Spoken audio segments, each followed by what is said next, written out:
My name's Daniel Busher. America's great power status exposed as a great fraud. Coming up. America has the worst infant mortality, the highest child poverty, and the least freedom. Shocking new research. Why kids in the States grow unloved. And no more tax in the U.S.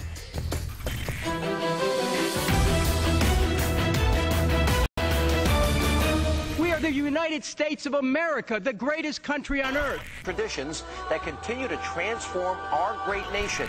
Mainstream media is feeding a great lie. On all key indicators, America is now one of the most underprivileged countries in health, including infant mortality, hospital beds per population, and survival past middle age. America's 28th from 30, fighting for last spot in the OECD with Mexico, Hungary, and Turkey. That's an immoral question amongst the in a humane society, to ask that question. Where's the profit here? How is this going to affect our bottom line? How are we going to make money off this sick person? This doesn't look good, folks. It doesn't look good to the rest of the world, and it won't look good to the anthropologists who dig us up hundreds of years from now. They'll wonder, what were these people thinking? What were they? The US is the most dangerous place to live. The most HIV, drug abuse and violence in the West puts it dead last. As for generosity, we have done more good on this earth than any other nation in history. Humble Bill O'Reilly claims America's the most generous nation on the planet. In fact, America is the meanest, the least asylum seekers taken, the worst environmental damage home and abroad, and the least foreign aid. On freedom, these people who hate us because of the freedoms that we have. So-called land of the free is nothing of the sort, with officially the least press freedom, more corruption than Uruguay and Barbados, lowest political participation, lowest proportion of women in politics. On human rights, world ranked 167, and by far the world's most prisoners. Finally, family. To try to promote this institution of marriage, try to promote the family. Republicans especially talk family like they invented it, yet their policies in particular give America the lowest child benefits, in the developed world the most horrific child poverty, and 1 in 2 teens without mum and dad. Seeing married role models like Bill O'Reilly in sex pest lawsuits doesn't help. At least the US had the biggest economy, till now. For the first time ever, most Americans think China has already overtaken them. The mainland became the world's biggest trading nation last week. America's losing 500,000 jobs to it every single year. Chinese economy professor Barry Naughton, we're now seeing regular blackouts in the US, falling bridges, roads buckling in storms. Other countries deal with just fine. Is minimal spending on infrastructure a key reason in America's decline? Absolutely. I was in China all of last fall. And one of the things that sort of shocked me about coming back to my home country is you look around at the infrastructure and it's so shabby. We Americans have come to expect that our infrastructure will be second rate. And it's not necessary, and it has huge costs at times. And again, we seem to lack the political will to reverse it. I think China has shown, you asked earlier about things that have been surprising. I think one of the other things that has been surprising about China's approach is that they have very successfully invested in infrastructure out ahead of demand. When they started to push up their infrastructure investment in the late 90s, a lot of people, and I've got to admit, including myself, said, you're investing too much, it's going to be wasteful. And we were wrong. They were right.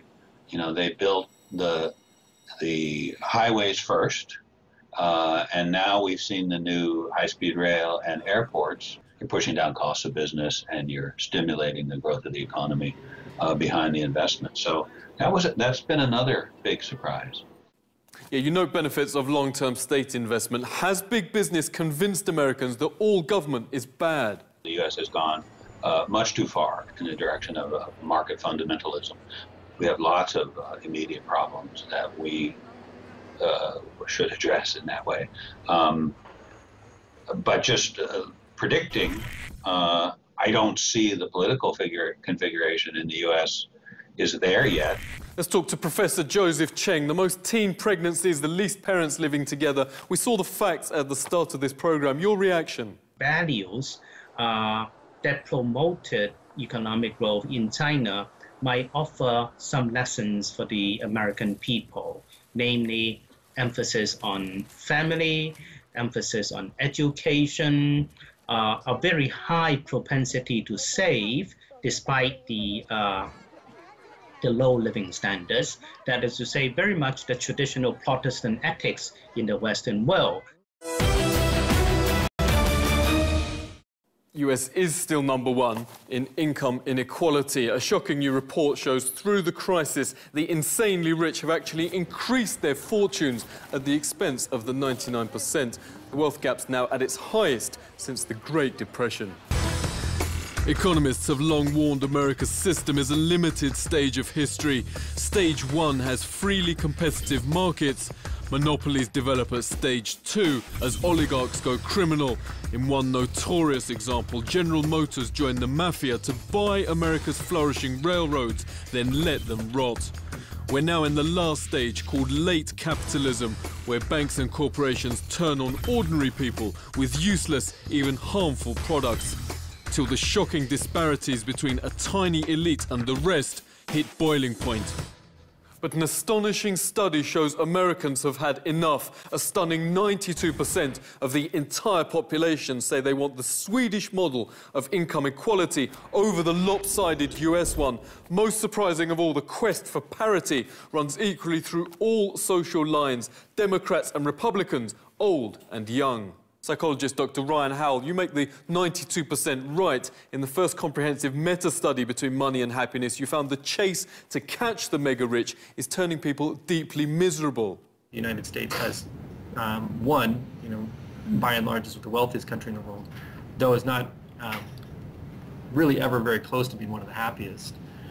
Yet it too has a high rate of suicide. Spending your money on bigger and faster cars, bigger and faster computers, larger houses, more clothes, that those things, after your basic needs are satisfied, play a very, very small role in actually making yourself happier.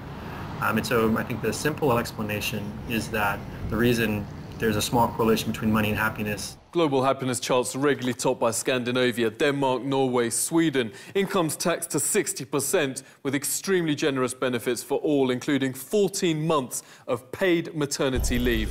Just 5 underprivileged countries in the world, Lesotho, Liberia, Papua New Guinea, Swaziland and the USA, give mothers nothing at all.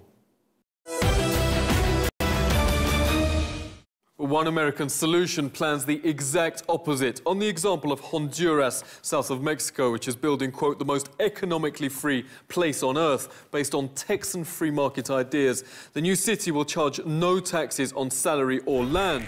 Hong Kong is Honduras developer Mike Strong's inspiration. The city had African-style poverty, he says. Now its free market philosophy makes it the richest place on earth. Rod Lockwood plans to bring that to the States. Detroit's about to be America's biggest city to go bust. But his project makes the island of Belle Isle, between Detroit and the Canadian border, a tax haven, creating hundreds of thousands of new jobs.